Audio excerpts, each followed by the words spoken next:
بيعزف مزيكا.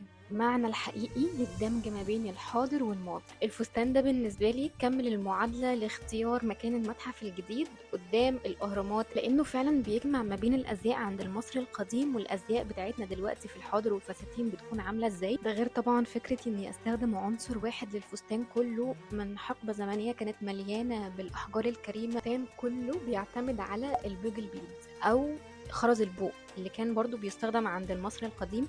والخرز ده صعب جدا ان اي حد يشتغل بيه، مش سهل خالص ان يتعمل بيه فستان كامل، فده شيء ريسكي جدا، محتاج حد واثق قوي في الفيجن بتاعته. والكونتراست هنا مش في استخدام اقمشه مختلفه، الكونتراست هنا في استخدام زوايا واحجام مختلفه من نفس الخرز. قلنا زوم بس على الكورساج لوحده هنلاقي ان الخرز محطوط بزوايا وميلات معينه بحيث ان هي تظهر بشكل هرمي في الاخر. مش عارفه لو حد غيري خد باله من الموضوع ده ولا لا، بس هي مش مجرد مرصوصة جنب بعض وخلاص. من مميزات الخرز ده كمان ان هو بيتفاعل مع الضوء بشكل انسيابي وحلو قوي، بيخليك حاسس ان الفستان بيعزف مزيكا.